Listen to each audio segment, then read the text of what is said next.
Diyan pa lang mali ka na, Father eh. Diyan pa lang umano, mali na si Father Darwin. Itong DDS vlogger na ito, nagpakilalang Katoliko daw siya. Iwan ko kung Katoliko nga ba talaga o kung Katoliko man. Baka CWL. Ano yung CWL? Yung kasal, binyag, libing. Daming mga Katolikong ganyan. At may caption si Father Darwin, nakalagay, Panginoon ko. Ang sabi niya, dinamay mo pa ang Panginoon. Yung Panginoon ko ay isang deklarasyon sa pananampalataya. Juan Kapitulo 20 versikulo 28, sabi ni San Juan, My Lord and my God. At niresearch pa niya, palpak pa. Taga Cebu daw si Father Darwin. Ang galing mag-research ano? At kung niresearch mo talaga, makita mo sa Facebook ni Father Darwin na hindi siya ang nag-post niyan. Sinishare lang niya ang naturang post. At tatalakayin natin ito mga kapatid, pero antabayanan ninyo. Si Dr. Joseph Rene Bulloser ng Human Life International ay kasama natin at ma-interview natin. Kaugnay ito sa Prevention of Adolescent Pregnancy Act of 2023. Mga kapatid, si Dr. Rene Joseph Bulloser, kasama siya sa kung si Marcoleta ay sagip buhay partili sila, si Dr. Rene Joseph Bulloser naman sa buhay partilist. Para sila ang watchdog nitong mga anti-Senate bill, anti-House bill na baka maipasa sa ating Kongreso at Senado. Tatalakayin natin ito mga mahal na kapatid, samahan ninyo ako. Kasi umalingan, pag palaging inulit-ulit ay magmukha talaga ang katuhanan para sa ating mga kapatid na kulang ang kaalaman. Ang pagkadaya ay maranasan sa iba't ibang paraan. Pero napakasakit pag madaya tayo sa pananampalataya. Dahil nanganib pati ang ating kaluluwa. Viva Cristo Rey! Pro Dio et Ecclesia! Kumusta sa lahat natin mga suking taga-subaybay? Maraming salamat po kapatid na Mila, no, sa suporta. Okay. Ngayon, may interview tayo ni Dr. Rene Joseph Bulloser, no? Kung meron kayo mga katanungan, pasok kayo sa Zoom dahil siya ang dalubhasa sa mga isyong kaugnay nito. Pero itong issue na binanatan si Father Darwin sa isang DDS vlogger na nagpakilala, ating tatalakayin ito punto por punto bukas. Imagine, na-research niya, taga Cebu daw si Father Darwin. Ang galing ano? Ang galing. Pangalawa, si Father Darwin daw ang nag-post. Hindi. Nag-share siya noon. Hindi yan sa kanya. Sinishare lang niya. Bago tayo papasok mga kapatid, antabayanan ninyo si Dr. Rene Joseph Bulloser of Human Life International, makasama natin para ating tatalakayin ang mga issue may kaugnayan sa Senate Bill ni Risa Hontiveros na umalma pati si Pangulong Bongbong Marcos. Di po ba sabi niya, ibibito niya kung sakaling maipasa yan. At dami na ding umalma kaugnay diyan. Dahil although sinabi ni Risa Hontiveros, wala namang sinabi sa naturang Senate Bill 1979 na ang mga batay turuan sa malaswa. Wala. Pero pinapaganda talaga ang naturang Senate Bill. Pinapaganda. Para di makita. Pero kung tingnan sa Section 6, Yon, Section 6. 6 pa ha? Numero pa ng demonyo. Ang binanggit diyan ay magiging gamay ang international law. At kung susuriing mabuti ang international law, doon makita mga kapatid ang mga bata na tuturuan ng master vision. Kaya sabi ni Risa, no, may supplication na umano sa naturang Senate bill. So, tinanggal na umano para mawala yung pagbaluktot sa mga nag-criticize. Imagine, common sense naman. Kung talagang hindi totoo yung pag-criticize ng mga bata, sila si Senador Joel Villanueva, sila si dating Chief Justice Maria Risa, nag-criticize kaugnay dito. So, kung hindi totoo, iba't kailangang tanggalin. Dapat panindigan niya, di po ba?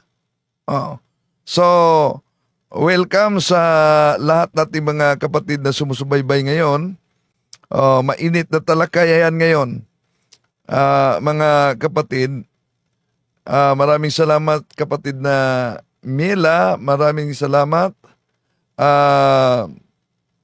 Kapatid na Los Mienda Piedad, Jury, Riscati, Pedro Daguhoy, Ros Oranio, Alberto, Pedro Daguhoy, Maribel Cabilo, Los Biminda, Piedad, sa lahat ng mga kapatid na sumusubaybay ngayon. No?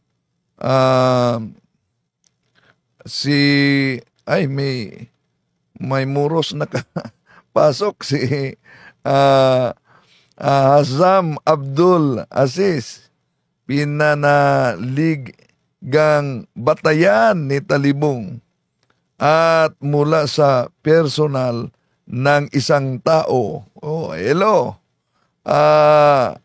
Kaanib ni Mr. Muhammad. Oh. So,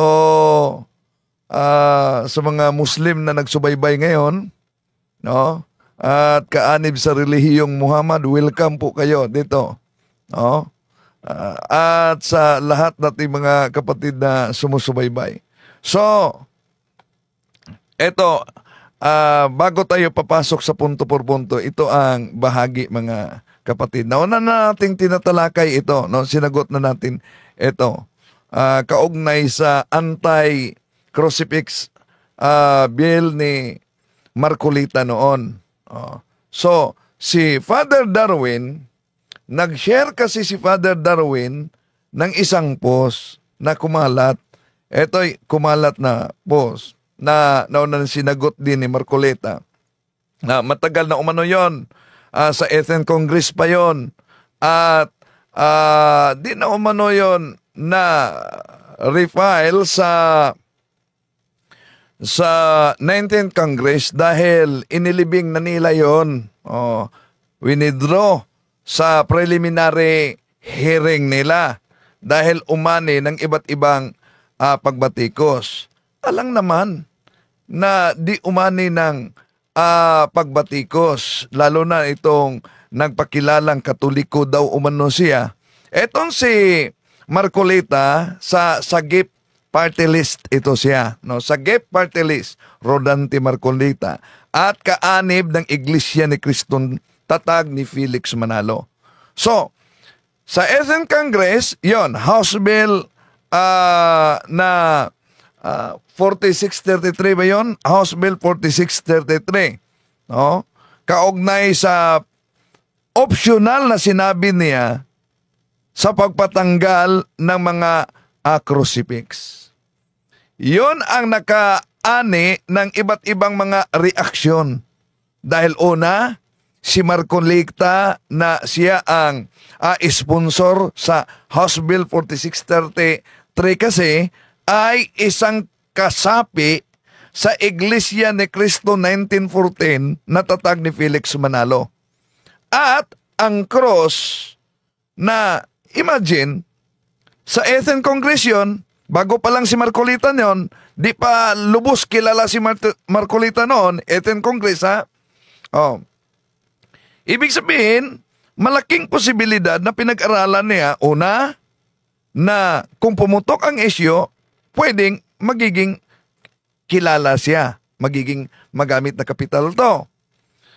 At puputok talaga dahil alam ng karamihan na si Marcolita ay kaanib ng Iglesia ni Cristo na napaka-allergy ng crucifix.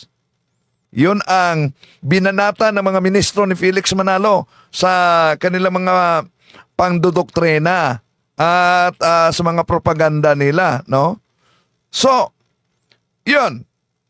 Pero alam natin na ang simbahang Katoliko, tayong mga Kristiyano, napakahalaga natin ang crucifix dahil tulad sa bandila, ito'y paalala sa ating kaligtasan, paalala sa ating pagkakristyano dahil ang cross ay kapangyarihan ng Diyos o ng Korinto Kapitulo 1, versikulo 18. At simbolo ito ng ating pananampalataya. So dahil simbolo ito ng ating pananampalataya, mga kapatid, now, maraming mga nag-akala na isang pag-aatake sa ating pananampalataya, although ang ating konstitusyon, malinaw naman na ang ating konstitusyon ay kumikilala sa mga tao sa pagpili sa anumang relihiyon na dapat iginagalang yan ng ating konstitusyon. Anumang relihiyon ay malayang pumili ang bawat isa sa anumang pananampalataya. Pero sa ating konstitusyon din nakasaad yung tinatawag na separation of church and state. Separation of church and state, ibig sabihin kung ano man ang iyong pananampalataya, kung ikay na halal bilang mambabatas, dapat yung batas na gagawin mo ay hindi impluwensyado sa pananampalatayang inaniban mo. Di ba? So, ito ang bahagi sa pahayag. Siniraan nga itong si Rodante Marcoleta, Congressman Rodante Marcoleta, itong isang pare. May pinost itong pare. Mali. Kaya dapat, bago ka mag-react, sinuri mong mabuti. Share lang yon ni Father Darwin. At si Father Darwin, hindi po siya taga Cebu. Okay? Ano ba ang kanyang pinost? Okay? Eto, papakita natin. Michael na naman nila. Hindi yan pala. Yan. Ang nag-post nito, itong si Reverend Father Darwin Anyober Gitgano. Okay? As far as ni-research ko, I think taga Cebu ito na pare. I think di siya sigurado. Ni-research niya, di pa siya sigurado. Taga Cebu daw. Hindi yan Archdiocese of Cebu. Ibang diocese si Father Darwin. Kung Katoliko ka, di alam mo yan. Ha? Kung saang diocese si Father Darwin, na-research niya pagkatapos taga Cebu daw. Okay. Okay? Sabi niya sa caption, Ginoo ko. So sabi sa caption, Panginoon ko. Dinamay niya pa ang... dinamay pa umano ang Panginoon. Sa Bible, sa Juan Kapitulo 20-28, sinabi nga ni San Juan, Santo Tomas, My Lord and my God. Masama ba yun? Imagine daw, pare siya ha? Pero dinamay niya pa yung Panginoon natin. Pare daw, dinamay yung Panginoon. At ito'y nagpagkilalang Katoliko. Maniwala kaya kayo na Katoliko ito? Mga kapatid? Ating itutuloy ito bukas umaga, ha? Punto por punto. Pauna lang muna ito. Dahil naka-schedule natin ngayon si Dr. Rene Joseph Vulyeser sa Human Life International. Kung si Marcolita ay nasa Sagip Party List, si Dr. Rene Joseph Bullieser ay nasa Buhay Party List. Okay. So, antabayanan ninyo. At kung may mga katanungan kayo kaugnay sa contraceptives, kaugnay sa abortion, at kaugnay sa HIV, no, HIV. Si Dr. Rene Joseph Bullieser, eksperto niyan. Pwede kayong magtanong, mga kapatid. Pero pasok muna ako sa punto por punto, ha. Antabayanan niyo, bukas ng umaga, ito ang ating tatalakayin, at sa hapon naman, yung kulto naman sa Surigao, tatalakayin natin. So, pasok muna tayo sa punto por punto, ha.